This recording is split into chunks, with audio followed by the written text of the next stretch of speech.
ભગવાન દરેક ગોપીઓને રાસ રમાડ્યા છે. એક એક કાન ગોપીઓ પોતે ભાન ભૂલી ગઈ છે, શુદ્ધ બુદ્ધ ખોઈ છે. ગોપીઓને એમ થયું છે કે અમે કૃષ્ણ, ઘણી ગોપીઓ તો કૃષ્ણ બની ગઈ છે અને ભગવાન કૃષ્ણના ફરતા ફરી રહી છે. પોતે કાન છે અને એક ગોપી કાન બને, એક રાધા બને. ભગવાન શ્રી હરિના બંસરીના સુર એટલા મીઠા અને એટલા મધુરા છે કે કોઈને આજ પોતાના દેહનું પણ ભાન નથી. ઘેર જવાનું મોડું થાય છે એ પણ એમને ખબર નથી. અને ભગવાને સુંદર રાસ રમાડ્યો. પરમાત્મા રાસ લીલા રમાડી. આ રાસ જે છે એ કોઈ કામ દર્શન નથી ભાઈ, કે મોજ કરવી, કામ એમાં જોવું. આપણે તો અત્યારે કદાચ રાસ માટે અજાણી જોડી સોસાયટીમાં ગરબા હોય અને રાખી હોય તો કનૈયો અપહરણ કરીને લઈ જાય છે. આ રાસલીલા જે છે એ સાત્વિક ભાવની સાથે રમવાની વાત છે. ભગવાન કૃષ્ણ ગોપીઓને રમાડ્યો છે. પણ અત્યારે ઘણા લોકો એવું કહે છે, રામકથા સાંભળે એટલે કહે છે કે ભાઈ સીતાજી અને રામ બાગમાં મળ્યા હતા. રામ ને સીતા એ બાગમાં મળ્યા હતા તો અમે કેમ ન મળીએ? તો એ ભક્તિ દર્શન માટે. ભગવાન સીતા અને રામનું જે મિલન છે બાગમાં એ ભક્તિ દર્શન ગયું છે તુલસીદાસે, કોઈ કામ દર્શન માટે નહીં, વિકારો અને વાસનાઓ જાગૃત કરવા માટે નહીં. જ્યાં સુધી પરણી અને જાનકી આવ્યા નથી ત્યાં સુધી ભગવાન રામે એમનું મુખ પણ જોયું નથી. અને આ સમયની અંદર મોબાઈલ આવી ગયા છે. મા બાપ જે કરે એ સાચું પડ્યું પાનું નિભાવી લેતા. અને અત્યારે એવું નથી. અત્યારે મોબાઈલમાં પેલા ફોટો મોકલો, હું જોઈ લઉં, મને ગમશે તો હા પાડીશ, નહીં તો ના પડી જાય. પછી રૂબરૂ મુલાકાત ગોઠવો એટલે મુલાકાત ગોઠવવા. અત્યારની જે દીકરીઓ છે, જે આપણી વહુરો છે, જીન્સ ને ટી શર્ટ પહેરે એટલે ડોશીઓ ગાળો દે છે. એનું કારણ છે કે એમને ગુસ્સો તો આવે ને, કેમ કે એમને પહેરવા નથી મળ્યું. હવે પહેરાય આ ઉંમરમાં? કે અમે કેમ વેલા આવી ગયા? અમે શા માટે વેલા આવી ગયા? અમારો પણ જો આ સમયમાં જન્મ હોય અને જો યુવાન હોય તો અમે પહેર. બહુ સુંદર વાત કરી છે. રાસલીલાનું જે દર્શન છે એ કામ માટે નથી, એ તો પ્રભુએ બંસરીના સુર રેલાવ્યા છે. અને ગોપીઓના મનનો જે ભાવ હતો ને, જે વિરક્ત જેને કહેવાય, કે જેની અંદર કોઈ મોહ નથી, કોઈ માયા નથી, કોઈ વાસના નથી, કોઈ વિકાર નથી, કોઈ કામ નથી, એની માટે આ રાસ દર્શન કર્યું છે. ભગવાને આ રાસ રમાડ્યો છે. સુંદર રાસલીલાનું વર્ણન કર્યું છે. સુખદેવજી મહારાજ પરીક્ષિતને 2 ઘડી તો ધ્યાન ભંગ થઈ ગયું. કેમ કે રાસલીલા ભગવાન રમ્યા અને ભગવાનની આ રાસલીલાનું વર્ણન સાંભળી સુખદેવજી મહારાજ પણ આનંદમાં આવી ગયા છે. આજે સુખદેવજી મહારાજ પરીક્ષિતને રાસલીલાનું વર્ણન કરી હવે કથાનો દોર આગળ ચલાવે છે. ઘણો સમય થઈ ગયો, ભગવાને બહુ લીલાઓ કરી લીધી, રાસલીલા પણ રમી લીધી અને હવે વિરહનો સમય છે, છૂટા પડવાનો. બ્રજવાસીઓ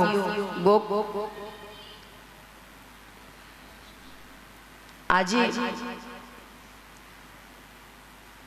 હમણાં જે આપણે ફરમાઈશ ભાઈએ આપી અને ગાયું કભી અલવિદા ના કહેના, આ જે છે, આ જે ભૂમિ અને આ ભૂમિનો પ્રતાપ, મંજુલાબેન પેલા દિવસે કહ્યું હતું કે જે નવા આવ્યા હોય એમને ખબર પડશે કે આ ભૂમિ કેવી છે. અને આ ભૂમિનો જે પરચો જેને ચમત્કાર કહેવાય કે આપણને કંઈ પણ તકલીફ થઈ હોય પણ આ ભૂમિમાં આવીએ એટલે આપણને કશું દેખાતું નથી. કથામાં બેસીએ, કથા એ ચમત્કારિક કથા છે, ફળ દેનારી કથા છે.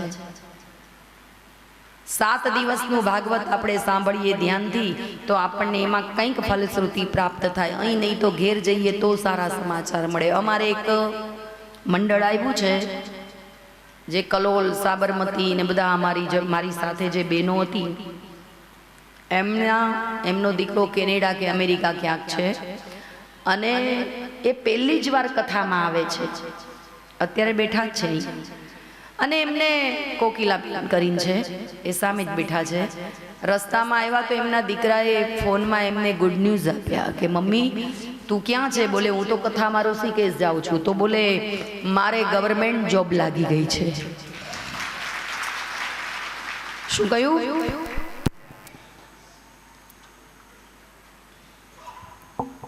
મારે ગવર્મેન્ટ સિમ્પલ જોબ તો કરતો જ હતો પણ આવા દેશની અંદર અને ઈ બેને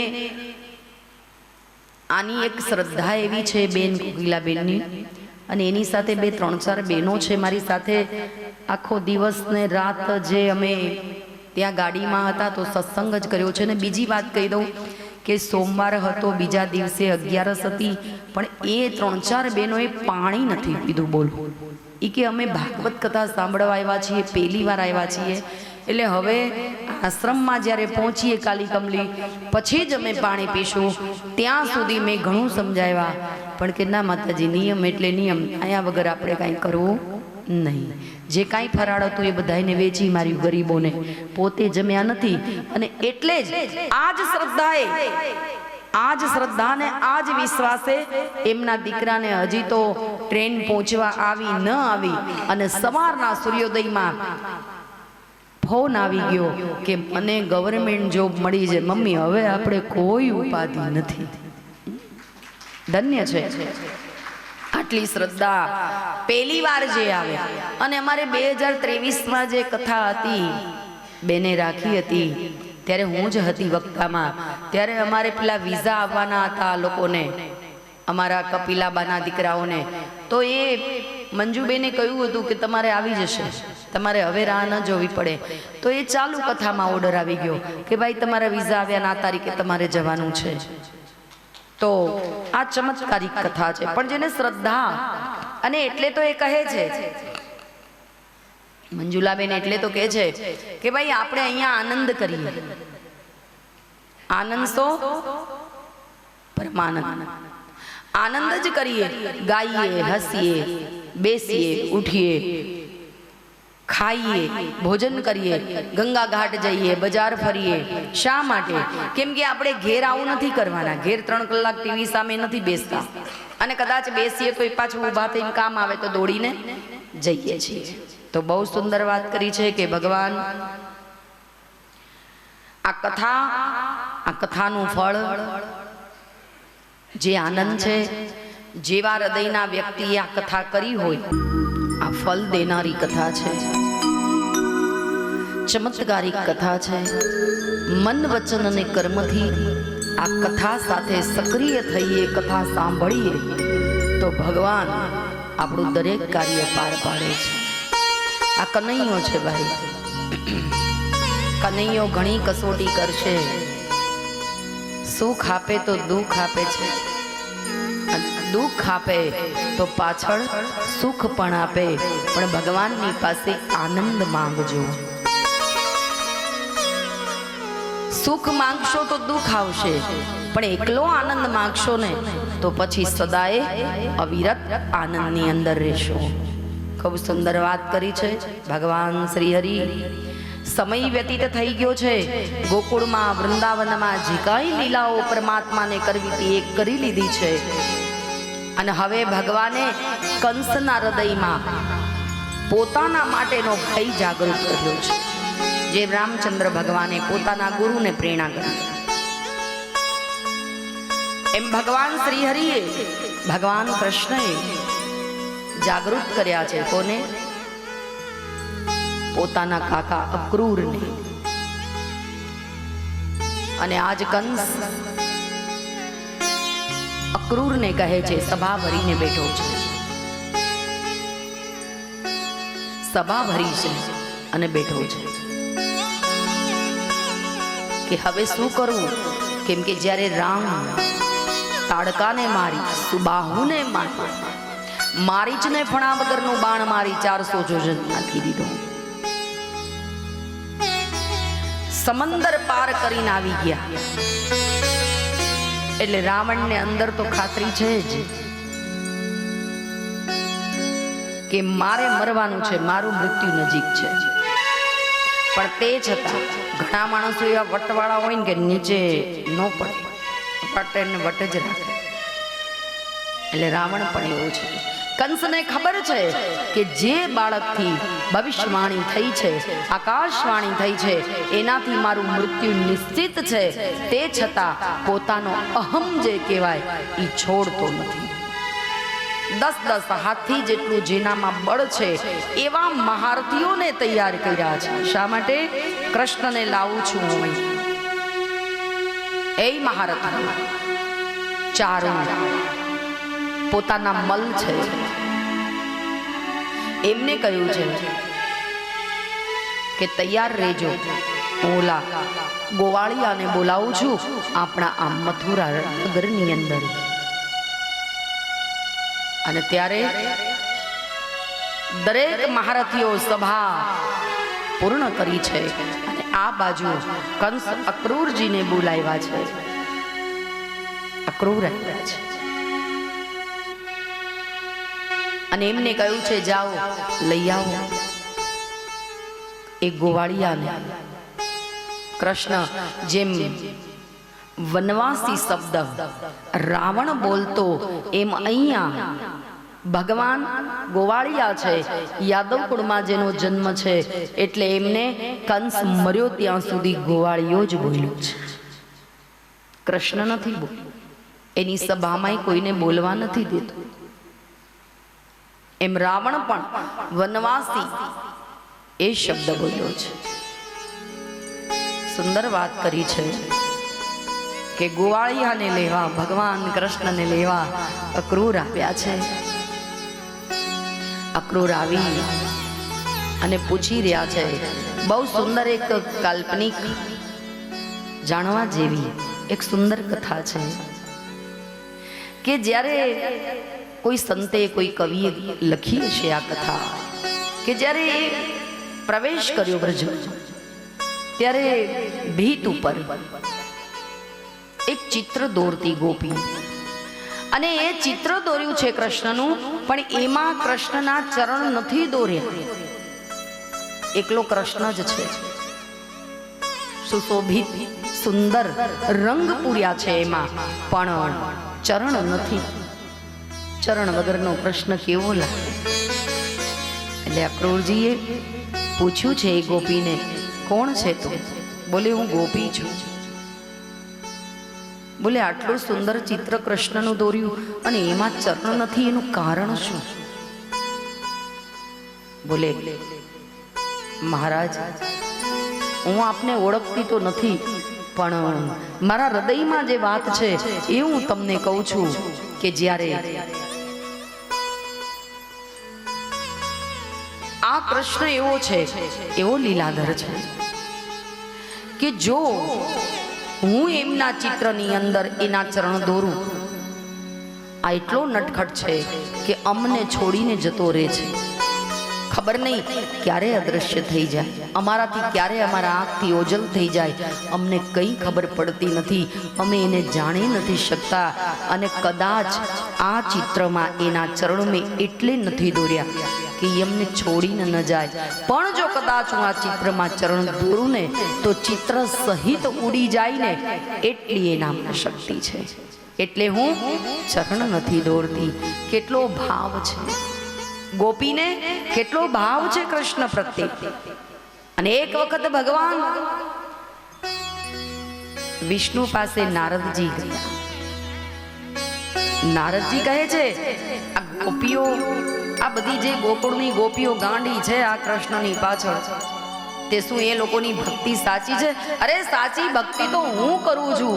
24 કલાક હાથમાં વીણા અને કરતાલ લઈ શ્રીમન નારાયણ નારાયણ નારાયણનો જાપ જપું છું. એટલે સાચી ભક્તિ પ્રભુ મારી છે.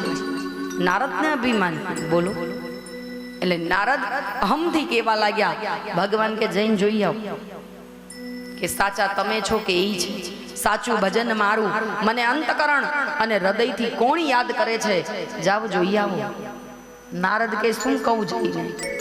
ઈ કે તમે કહેજો કે તમારા કૃષ્ણને પેટની બીમારી થઈ છે, પેટમાં સખત દુખે છે. પછી ગોપીઓ તમને કહેશે કે એની કોઈ દર્દની દવા છે એમ કહેશે. એટલે તમારે કહેવાનું, જો કોઈ ગોપી પોતાના ચરણની રજની ફાકી એ કૃષ્ણને કરાવે તો કૃષ્ણનો દુખાવો મટી જાય.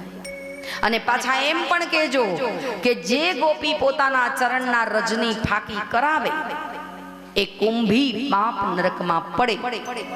પછી જોજો કેટલી ગોપીઓ સાચી છે. આવ્યા છે નારદ પરીક્ષા કરવા માટે. ગોકુળમાં આવ્યા, ગોપીઓ ભેગી કરી. નારદજીને જોયા, દોડતી આવી ગોપીઓ. અલી એ સાંભળો છો, તમારા કૃષ્ણને દુખાવો ઉપડ્યો છે,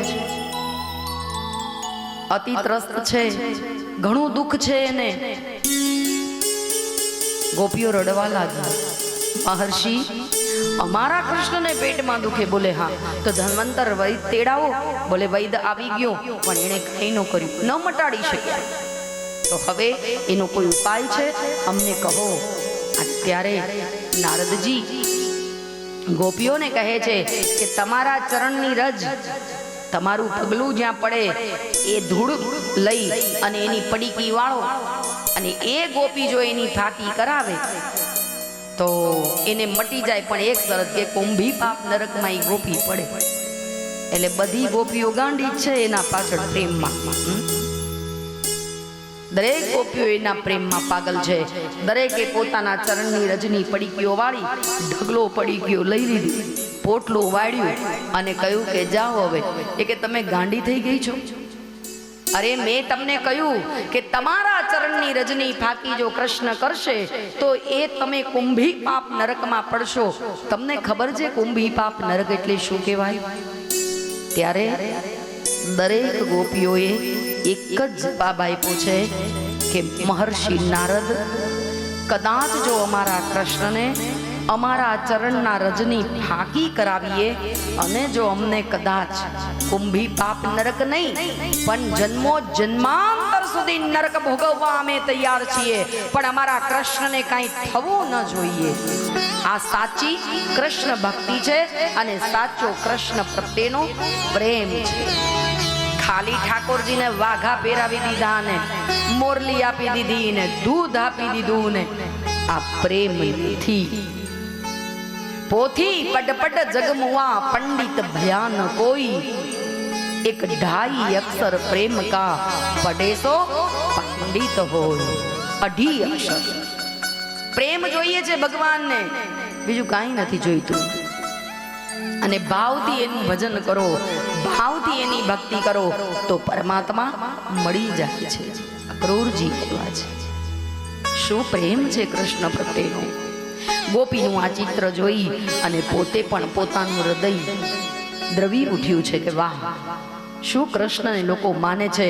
અને આ એક મૂર્ખ માણસ કંસ એ મારવા માટે બોલાવે છે આવા કોમળ બાળકને. કેમ કે હજી સુધી અક્રૂરજીને પણ ખબર નથી કે આ ભગવાન છે. એ સામાન્ય બાળક જ સમજે છે, કેમ કે કાકો છે ને એનો, એટલે ખબર નથી એને કે આ ગોવાળીઓ, આ બાળક આવશે કંસના ત્યાં મથુરામાં તો એને મારી નાખશે ઘડીના છઠ્ઠા ભાગમાં. એ પણ એવું સમજે છે. પણ ભગવાન હવે એને દર્શન કરાવશે. ક્રૂરજી આવ્યા, બેઠા છે આંગણાની અંદર.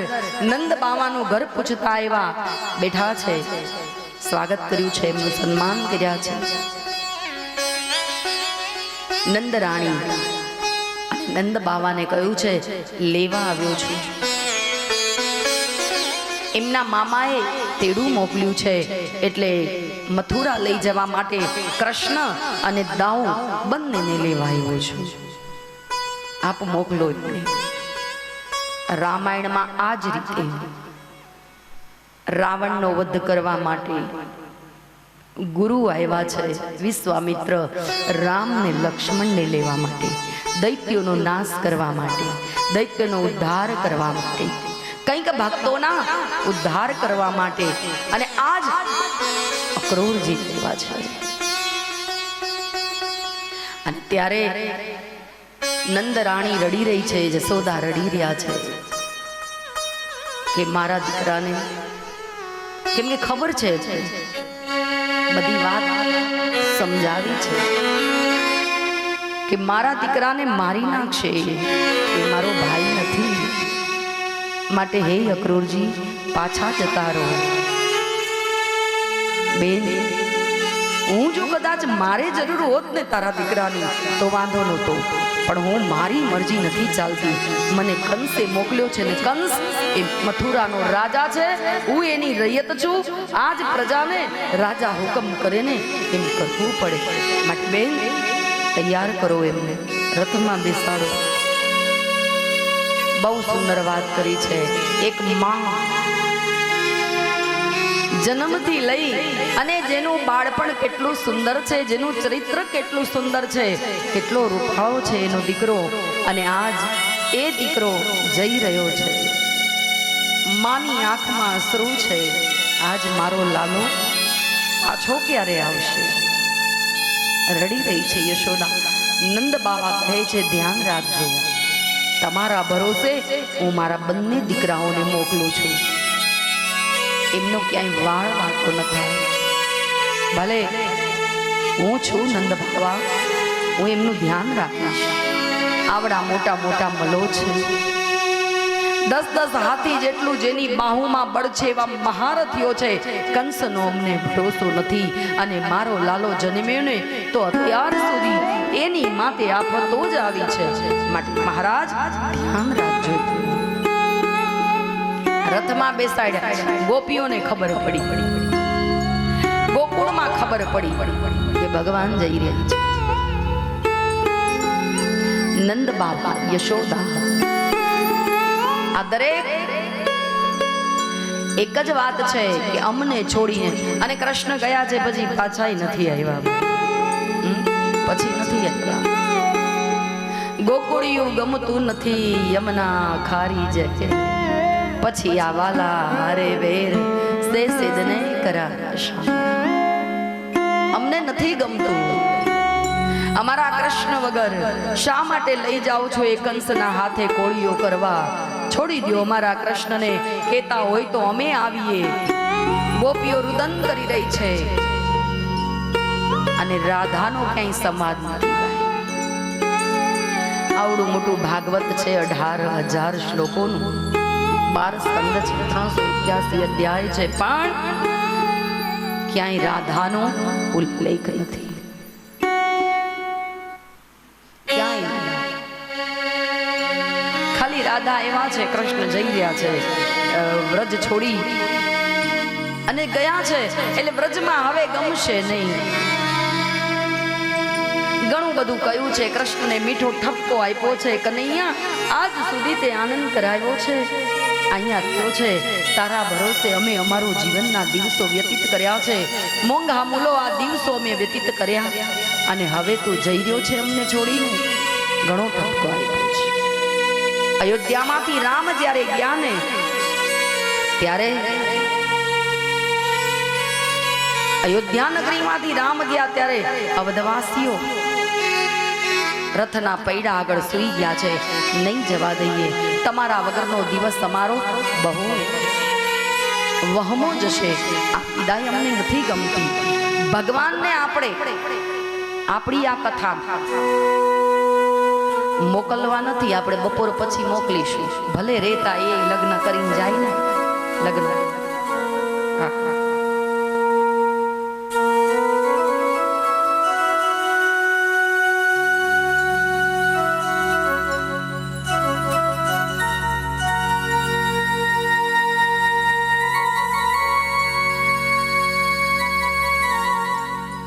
તો ભગવાન વ્રજની અંદર આજ ભગવાનને વિદાય આપી છે, ભગવાનને જવું છે. એમના મા બાપ જે છે, ગોપીઓ છે, ગોપ ગોવાળો, એમના જે મિત્રો છે, એ બધા રડી રહ્યા છે. ભગવાન કહે છે, લા ભાઈ હું જાઉં છું, પણ તમારે બધાએ યજ્ઞની રક્ષા કરવા એને જોવા આવવાનું છે. તમારે દરેકે આવવાનું છે. મને તો યજ્ઞ છે એટલે એમાં બોલાવ્યો છે, એટલે તમારે આવવાનું છે. બધાએ દરેક આવો મારી સાથે. ભગવાન દરેકને લઈ જવા માટે તૈયાર છે. અને બહુ સુંદર ભગવાન રથની અંદર બેઠા. ભગવાન રથમાં બિરાજ્યા અને યમુના આવી છે આડી. ઉદ્ધવજીને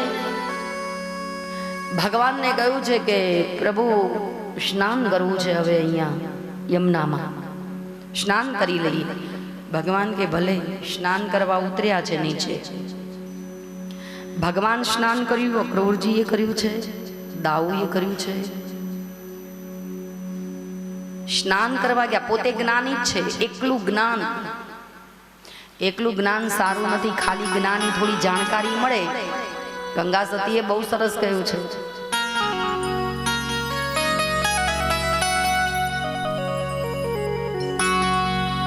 જાણ્યા રે જેવી આ તો એ વસ્તુ છે પાનબાઈ. જાણ્યા જેવી. જ્ઞાન, ભક્તિ ને વૈરાગ્ય, આ ત્રણ જે છે એ મનુષ્યના જીવનમાં જરૂરી છે.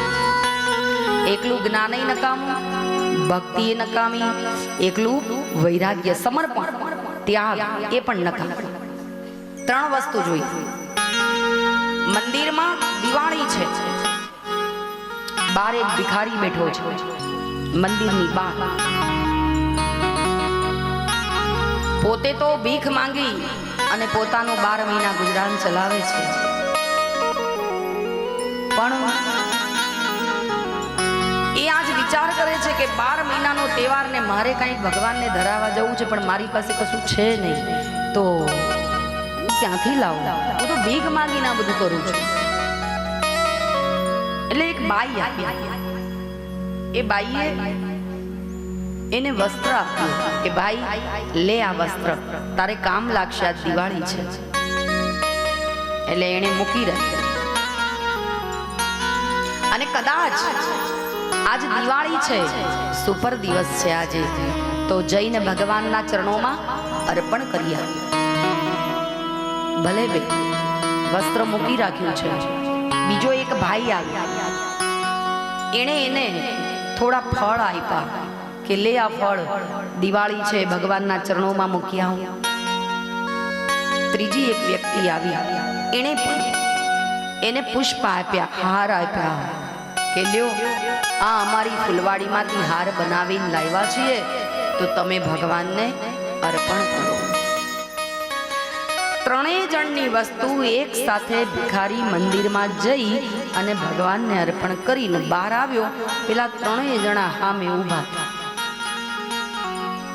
એ ત્રણેય જણામાંથી પ્રથમ જે બાઈએ વસ્ત્ર આપ્યું હતું, એટલે એણે પ્રશ્ન કર્યો કે ભાઈ તું, મેં તને પેલા વસ્ત્રદાન કરવાનું કહ્યું કે જઈને આપી આવ, તોય તું બેઠો રહ્યો.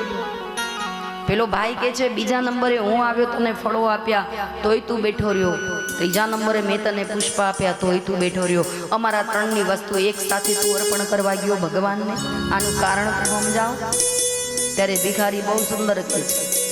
શું કહે છે કે તું જ્યારે આવ્યો ને ફળ લઈને, ત્યારે મારામાં એકલું જ્ઞાન જ હતું. તે આવીને મને જ્ઞાન આપ્યું કે ભગવાનને આજે દિવાળીનો દિવસ છે, 12 મહિનાનો મોટો તહેવાર છે. ત્યારે મને ખબર પડી કે 24 કલાક 365 દિવસ નકરું માંગ નો કરાય, કોકદી જઈને ભગવાનને અર્પણ પણ કરાય. 12 મહિના સુધી જે ભગવાન મંદિરના ઓટલે મારી ધ્યાન રાખે છે એને મારે કોકદી આપવું પડે. ઈ જ્ઞાન તે મને આપ્યું ભાઈ, એટલે હું બેઠ્યો રહ્યો તો અને પાછી ભક્તિ આવી. ઓલા બેનને જવાબ આપ્યો કે પછી મને તમે સમજાવ્યું કે આ ફળો છે ભગવાનને જઈને અર્પણ કરી આવો. એટલે હું એ અર્પણ કરી આવ્યો અને ત્યારે મને શુદ્ધિકરણ થયું. હૃદયની અંદર મને ભાવ જાગ્યો કે ઓહો, આ આટલા બધા માણસો ભગવાનને 12 મહિનામાં કઈનું કઈ ધરે. હું તો ભિખારી છું, જેની ચોખટ ઉપર બેઠો છું, જેના આશરે બેઠો છું અને કહું છું કે હે પ્રભુ, હું ભિખારી છું અને અહીંયા જે આવે રાજા રંક ફકીર એ મને રૂપિયો 2 રૂપિયા મૂકતા જાય તો ઘેર જઈને મારા બૈરા છોકરાનું કંઈક રોટલા ભેગા કરું. તો ભગવાન મારું રોજ સાંભળે છે, કોઈ દિવસ મને ભૂખ્યો રાખ્યો નથી. એટલે મને એ ભક્તિ પ્રલબ્ધ મળ્યું, સરળ થયો, એકદમ નમ્ર બની ગયો. અને ભક્તિ જીવનમાં આવે ને એટલે માણસ નમ્ર બની જાય. એકલો માણસ હોય, આ ગ્રહસ્થા જીવનનો દાખલો, એકલો કુંવારો આપણો દીકરો હોય તો વસમાં રહે, પણ પેલું વાવાઝોડું આવે, સુનામી આફત આવે તો કેવું ઠેકાણે થઈ જાય છે. પછી તો ઈ કે એમ જ કરે. અને એકલો હોય ત્યારે આપણે બેને ઈચ્છા પડે ઈ માંગી લે, બાપને ઈચ્છા પડે એની જોડે કામ કરાવી લે, માને ઈચ્છા પડે એમ કામ કરાવી લે. પણ ઓલી ઝટ કરતી વાવાઝોડું આવે ને પછી તો સીતારામ નામું ન ખાઈ જાય, આપણું પેઢિયું બંધ. કેમ કે ઈ કેમ કરે પછી ખબરદાર, જો આટલા આપ્યા છે આટલા જ આપો એટલે એટલું જ મળે. એમ ભક્તિ જ્યારે મનુષ્યના જીવન, ગમે તેટલી કથા સાંભળો, એકલું જો જ્ઞાન લીધું, એકલી જો કથા મોઢે રાખી, એકલી જો કથા હૃદયમાં ન ઉતારી તો પછી તીર્થમાં જશો ને તોય રૂપિયો મૂકવાની ભાવના નહીં થાય. આ તો બધા ભિખારીઓ, આ તો રોજ માગે તો કેટલાય આપે છે, આપણે ના આપીએ એમાં શું, એમ કરીને નીકળી જવાય. આ ભાવ ક્યારે પ્રગટ થાય? ભક્તિ ન હોય ત્યારે. ભક્તિ હૃદયમાં હોય તો ભાવ સારો પ્રગટ થાય. સરળ ચિત્ત રાખી નિર્મળ રહેવું પાનબાઈ, સરળ ચિત્ત થઈ જાય આપણું, મન પણ ચિત્ત પણ આપણું ધ્યાનસ્થ બની જાય. અને વૈરાગ્ય, ત્રીજો ભાઈ આવ્યો ત્યારે મને પછી એણે કહ્યું કે લે આ મારા ફૂલ ભગવાનને અર્પણ કર. ત્યારે મને વૈરાગ્ય ઉત્પન્ન થયું. વૈરાગ્ય કોને કહેવાય? અત્યારે આપણે કથામાં બેઠા છે, આપણે બધા વૈરાગી છીએ. જુઓ કઈ રીતે ઘેર ફોન કરવાનું મન થતું નથી, ગરબા ગવાય છે તો પણ આપણને એમ થાય છે કે આપણે કથા સાંભળીએ, અવિરત સાંભળ્યા જ કરીએ, સાંભળ્યા જ કરીએ, સાંભળ્યા જ કરીએ. ઊભું નથી થવું અહીંથી, પણ આ પેટ છે ને એ માગે છે ને, તરત મોબાઈલ ચાલુ, અલી 12 વાગી ગયા, અમને ભોન છે કે નહીં બોલવાનું, અમને બધું ભોન છે. પણ બહુ સુંદર વાત કરી છે કે વૈરાગ્ય એને કહેવાય, ત્યાગ વૃત્તિ, જેનામાં પોતાની વસ્તુ છે બીજાએ વાપરી લીધી, કદાચ લઈ લીધી અને કીધું સોરી હો તમારી વસ્તુ મેં લીધી, પણ મનમાં ક્રોધ ન આવે, સરળતા હોય. સમજી લો એ સાચો વૈરાગ્ય. લક્ષ્મણજીને કહ્યું તું ભગવાન શ્રી રામે પોતાના સ્વમુખથી કે હે લક્ષ્મણ, તારી પાસે ધન દોલત, રાજ વૈભવ, પુત્ર પરિવાર, પત્ની બધુંય છે, પણ તે છતાં આ બધાયનો ત્યાગ કરી અન તમે મારી સાથે વનમાં નીકળ્યા છો ને, એટલે સાચું વૈરાગ્ય એ તમને પ્રાપ્ત થયું છે. તમે સાચા વૈરાગી છો. બધું હોવા છતાં બધાનો ત્યાગ કરી અને ભૂલમાં કોઈ આપણું આસન લઈને બેસી જાય તો કેટલા ગુસ્સે થઈએ છે, કેટલું બધું બોલી નાખીએ. પણ વૈરાગ જ્યારે આવે, સરસ કહ્યું છે, જે ભક્તો થઈ ગયા 108 ભક્તમાળા છે, 108 ભક્તમાળા ગાઈ છે, અને એ ભક્ત જે થઈ ગયા 108 ભક્તો, સૌરાષ્ટ્રની ધરા ઉપર નરસિંહ, અંબરીશ, વિભીષણ દૈત્યના વંશજનો હતો, પણ તોય ભગવાનના શ્રી ચરણમાં આવી અને એણે કહ્યું કે પ્રભુ હું તમને કહીશ આગળ બધું. બાકી તમારે રાવણને મારવાનો, મારી લંકાનો ઉદ્ધાર કરવાનો છે. મારે રાજગાદી નથી જોઈતી, હું એના માટે તમારા પક્ષમાં નથી આવ્યા. અને જ્યારે વિભીષણજી, જેને ભજન જ કરવું છે, એ ગમે તેટલા સંકટોમાં હોય ને, પણ જેને કરવું છે એ તો કરે જ ભજન. વિભીષણને હનુમાનજી એમ પૂછ્યું તું કે તું ભજન કઈ રીતે કરે, તું રામ રામ કઈ રીતે બોલી શકે છે? તને ઓલો રાવણ તારો ભાઈ મારતો નથી, તને કઈ સજા નથી કરતો? બોલે ના, એનું કારણ છે કે મને એક દિવસ મારા ભાઈ રાવણ એમ કહ્યું તું કે વિભીષણ, ખબરદાર જો રામનું નામ લીધું છે તો મને સમાચાર મળ્યા છે તું 24 કલાક રામ રામ રામ રામ કરે છે. અરે મોટા ભાઈ, એવું નથી. તમને જેણે કીધું ને, દૈત્યની બુદ્ધિ બહુ ન હોય પાછી. એટલે શું કહ્યું છે? એવું નથી મોટા ભાઈ, હું રામ નામ બોલતો જ નથી. કોણે કીધું તમને? હું તો તમારું ને ભાભીનું નામ લઉં છું. બોલે કઈ રીતે? બોલે તમારું નામ રાવણ છે તો પેલો તમારામાંથી મેં રા લીધો, મારી ભાભીનું નામ મંદોદરી એટલે એમાંથી મેં મ લીધો, એટલે હું તમારું બેનું નામ બોલું છું રામ રામ, રાવણ મંદોદરી, રાવણ મંદોદરી, રાવણ મંદોદરી. કહેવાનું તાત્પર્ય એવું છે, જેને ભજન જ કરવું છે અને ઘરમાં કોઈ નડતર રૂપ ગ્રહ પડ્યો છે આપણા, પછી એ કોઈ પણ ગ્રહ હોય, દેરાણી હોય, જેઠાણી હોય, સાસુ હોય, સસરો હોય, જેઠ હોય, જે હોય તે, ઈ ગ્રહ જો આપણી કુંડળીમાં ખોટો પડ્યો છે, ભજન નથી કરવા દેતો, તો વિભીષણની જેમ બુદ્ધિ વાપરજો અને એને સમજાવી દેજો, અને પછી ભજનમાં મસ્ત રહેજો. કેમ કે આ તો ભક્તિ છે. તકલીફ તો રહેવાની જ છે, કેમ કે આપણું મન પાછું હરાયા ઢોર જેવું નહીં. હરાયું ઢોર હોય ને એને ખીલે બાંધવું પડે, અને ખીલે ન બાંધીએ ને બજારમાં નીકળે તો આપણે જેલમાં જવું છે. તમારે ઢોર રાખો છો ગામડાના હોય તો રાખતા હોય, પણ કૃષ્ણ પ્રભુના નામ પર ભક્ત દીવાના થઈ ગયા નરસિંહ મહેતા ઈ સૌને બોધ દઈ ગયા બોધ, જગમાં ઈ પાપી પાવન થઈ ગયા. ને આપણે બધા ના બોલ્યા, સમજી ગયા. શું કહ્યું છે? રહી ગયા. પણ આપણે રહેવાનું, આપણે જવાનું છે. ક્યાં? ઘેર નહીં, ઉપર. નરસિંહ મહેતા એમ કે છે, કૃષ્ણ પ્રભુના નામ પર ભક્ત દીવાના થઈ ગયા નરસિંહ મહેતા ઈ બોધ સૌને દઈ ગયા બોધ સૌને, જગમાં ઈ પાપી પાવન થઈ ગયા ને આપણે બધા રહી ગયા.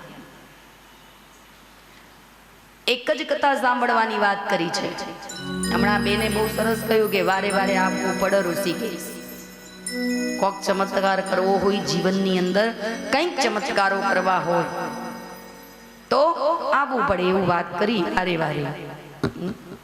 પણ ધરાનો, જગ્યાનો પ્રભાવ, અન્ન શેઠની વાત સાંભળી હતી આપણે, સાંભળી હતી ને, કે ગણિકાના ઘરનો બાજરો શેઠના ઘરમાં આવ્યો, રોટલો ઘડીને ખવડાવ્યો, જવાન દીકરી પર નજર બગાડી અને એવો ઉદ્ગાર. નદીમાં, યમુના નદીમાં સ્નાન કરવા પડ્યા છે. નદીમાં સ્નાન કરવા ગયા એટલે ભગવાનનું ચરણ ઊંચું છે. ભગવાન ઊંચું ચરણ કરી અને નદીમાં ચાલવા ગયા. ત્યાં નીચે ચિહ્ન દેખાણું અને ત્યારે અક્રૂરજી આ ચિહ્ન જોયું છે. અને મનોમન આંખ બંધ કરી અને ધ્યાન કર્યું છે. લોકો જળ સમાધિ, જળની અંદર ધ્યાન કરવા જાય છે. ધ્યાન અવસ્થામાં બેસે છે. જો કે બખાડામાં ધ્યાન ન લાગે, પણ ધ્યાન કરવા બેસે છે ખરા બધા. એકાંત હોય ને ત્યાં જ ધ્યાન લાગે. પછી બીજું, માળા કરવી છે તો શાસ્ત્ર એમ કે છે કે માળા જો આપણે કરીએ, ગૌમુખની અંદર હાથ નાખીને જો માળા કરીએ, પણ જાહેરમાં એ કરવાની વસ્તુ. ઘરના બધા સૂઈ ગયા હોય અને સવારે વહેલા બ્રહ્મ મુહૂર્તમાં આપણે જાગી અને જે માળા ફેરવી એ સત્ય. જાહેરમાં ભજન કરવાની જરૂર નથી. શા માટે નથી? કોઈ જોઈ જાય. એટલે આપણું બધા જાગે, સંસાર સારો જાગી જાય ને પછી આપણે માળા કરીએ અને બડબડ થતું હોય, ઘરમાં અવાજો થતા હોય તો માળામાં ધ્યાન લાગે? નથી લાગતું. ભલે તમે કહો કે મારું ધ્યાન લાગે, ન જ લાગે. એટલે કહ્યું છે એના કરતા ન કરવું સારું. માળા ગૌમુખની અંદર હાથ નાખીને કરીએ, કોઈ જોવે નહીં. આપણું ભજન આપણે ક્યારે ઉઠીએ, ક્યારે ભગવાનનું નામ લઈએ, આ કોઈને દેખાવું ન જોઈએ. બીજા ભલે બધા ઘરના કામ કરતા બધા આપણને જોવે, પણ આપણું ભજન કરીએ છે ને એ કરતા કોઈ જોવું ન જોઈએ. ગ્રહસ્થા જીવનમાં પણ કહ્યું છે, એકલા સાધુને નથી સોંપ્યું આ બધું. ગ્રહસ્થા જીવનની વાત છે. ભગવાને ચરણ ઉઠાવ્યું, ચિહ્ન જોયું, પદ્મ, અને અક્રૂરજી મનોમન ધ્યાન કર્યું છે નદીને કિનારે.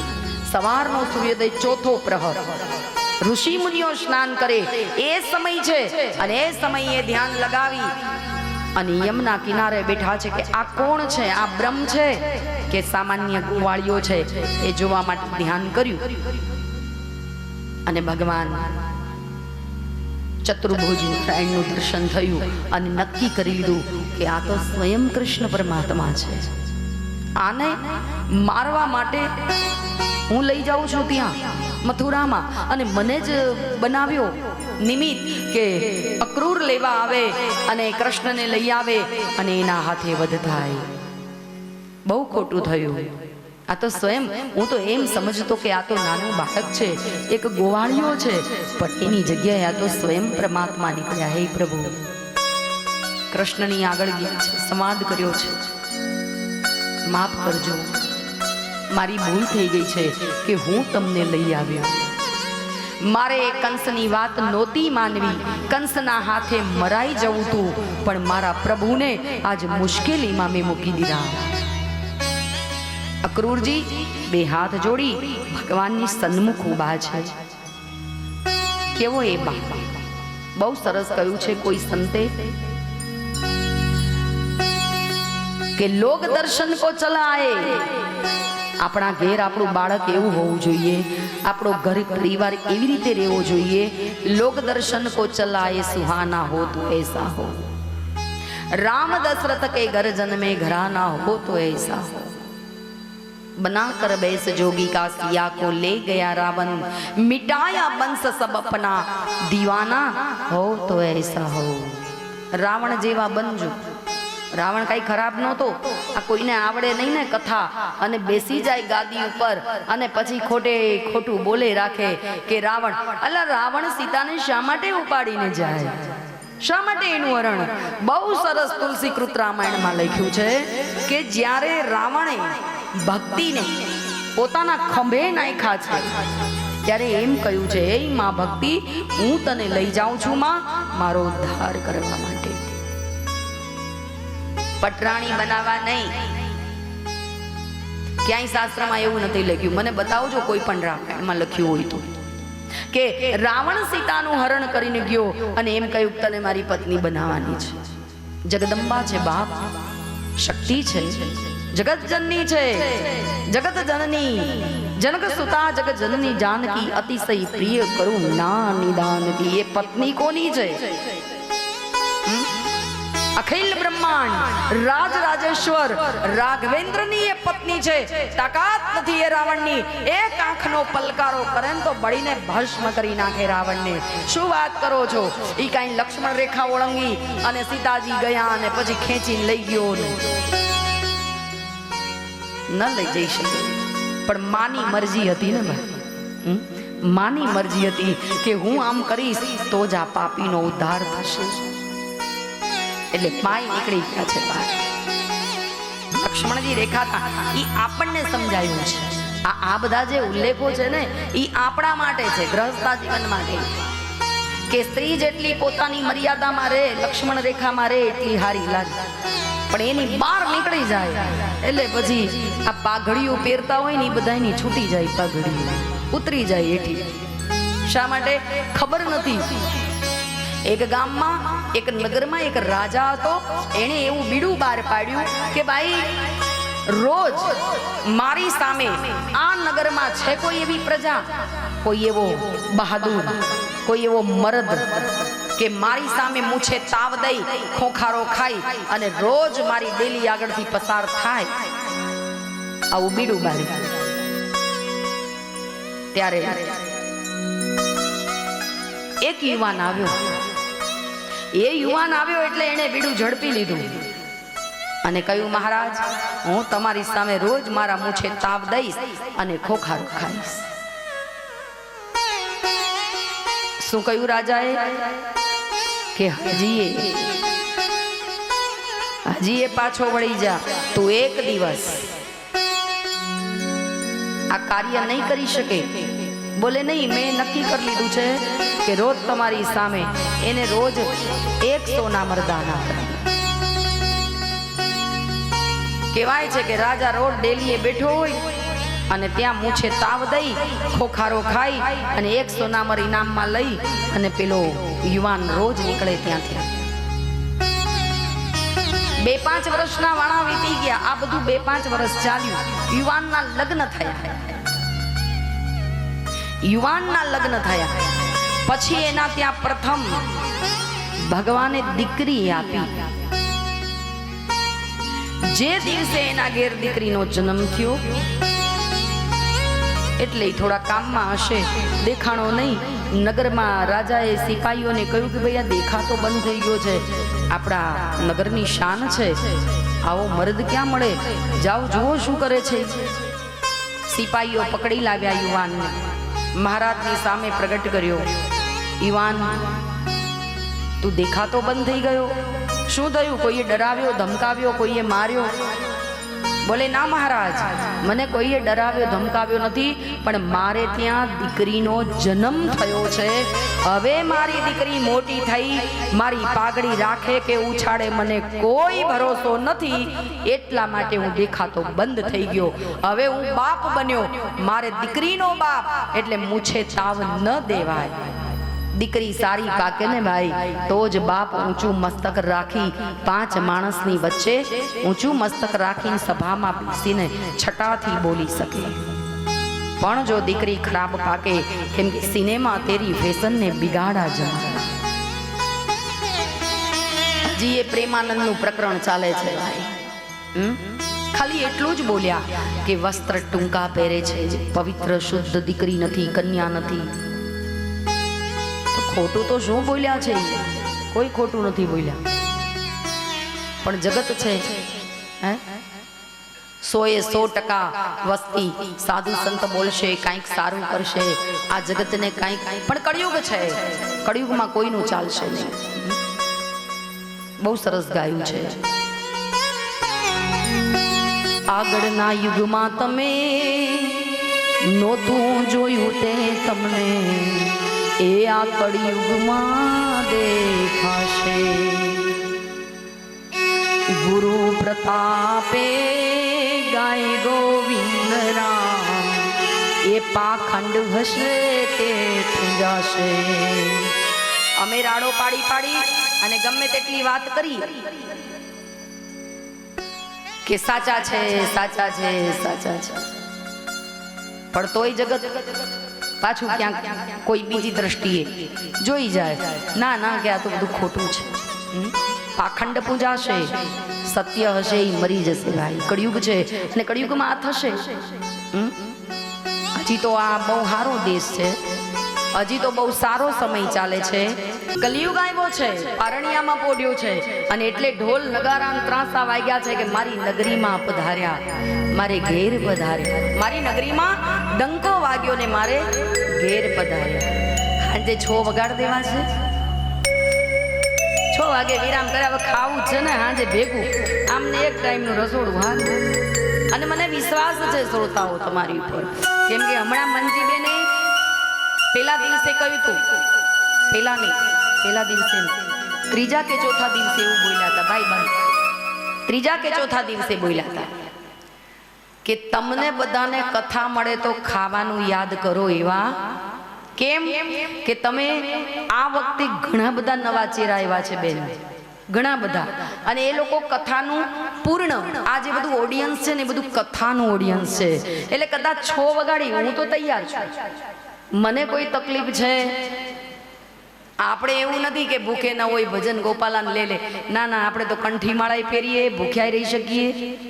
અને હમણાં સવારે મારો અવાજ બિલકુલ શબ્દ નહોતો બોલાતો, બહુ શરદી, અતિ ઉધરસ આવતી હતી, એમ અતિશય ઉધરસ, બિલકુલ બોલાતું નહોતું. પણ જુઓ આ ગાદીનો પ્રભાવ જુઓ, હે આ ગાદીનો પ્રભાવ જુઓ કે ત્રણ જેવા ગાદી ઉપર બેઠા નથી, કે લાલો હૃદયમાં આવ્યો નથી અને મુખ ઉપર સરસ્વતી બેઠી નથી કે ધમધમાઈને આપણે. એટલે અમારે આ બાપુ છે ને, એ મારા ભાઈ છે, ગુરુભાઈ છે, એમણે મને એવું કહ્યું કે માતાજી તમે એક કામ કરો, આ 3 કલાકની સભામાં તમે ભજનો જ આપી દેજો ગાવા, એટલે ગા ગા કરશે. મેં તો બાપ, મને મારા રામ ને મારા હનુમાન ઉપર ભરોસો છે કે ગાદીએ બેસીશ ને એટલે તરત ગળું ઘૂઘરા જેવું કરી નાખશે. હે કોઈ જરૂર નથી ભજનો ગાવાની.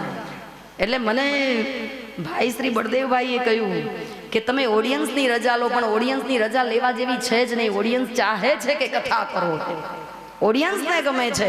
એટલે 12ના 12:15 થયા, ઘણા 2-3 જણાએ મોબાઈલ જોયા, મારી નજર છે બોલતા બોલતા. પણ ભાઈ એ તો હવે હોય, કેમ કે એક ટાઈમ છે, આજ સોમવાર છે. ભાઈ શ્રી હવે આપણી કથાને વિરામ આપીએ.